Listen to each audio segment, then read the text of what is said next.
Quand l'IA consomme l'équivalent d'une centrale nucléaire, notre cerveau, lui, consomme l'équivalent d'une ampoule. Vous, monsieur, vous, au fond de la salle et même les pandas, vous êtes plus efficaces que ChatGPT. Et tout ça grâce à ça. Un ensemble de neurones, dendrites, synapses, axones, bref, des cellules connectées les unes avec les autres grâce à des signaux électriques.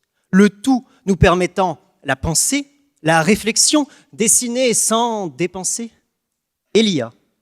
Enfin l'IA, parlons de réseaux de neurones. Ce ne sont pas vraiment des neurones, c'est une succession de fonctions simples. Le tout permettant une réponse complexe, comme cette image par exemple. Mais tout ça demande de l'énergie, des calculs, il faut des cartes électroniques, les entretenir, les alimenter. Ce genre d'image, on pourrait l'estimer à 1 demi-litre d'eau balancée par la fenêtre. Notre cerveau serait plus efficace que ChatGPT. En partant de ce postulat, au début du 21e, on va créer des algorithmes neuromorphiques, c'est-à-dire qu'on va remplacer ces petites boîtes, ces petites fonctions, par des fonctions plus proches de la réalité. Plutôt que de manipuler des nombres, on va manipuler des signaux, comme dans le cerveau. Et pourquoi ne pas aller plus loin? Si votre cerveau, monsieur, est si efficace, pourquoi ne pas l'utiliser? Vous permettez?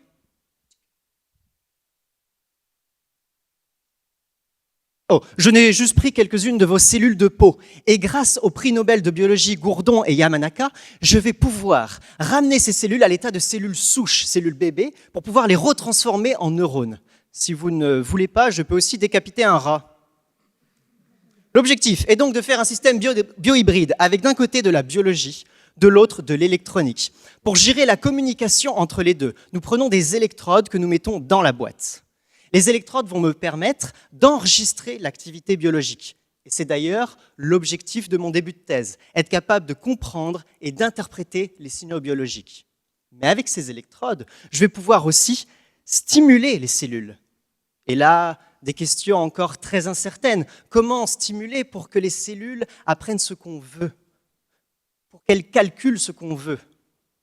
Oui, vous l'aurez bien compris, nous sommes sur la route sinueuse de l'ordinateur biologique. Alors je sais, peut-être que beaucoup d'entre vous se demandent et pensent que tout ceci est un peu glauque, éthiquement discutable.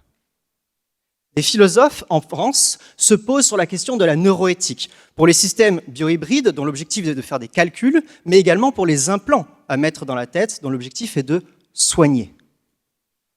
Seulement, souvenez-vous d'une chose, c'est que la plus merveilleuse des technologies de ce monde, elle, n'a pas besoin de centrale nucléaire pour fonctionner.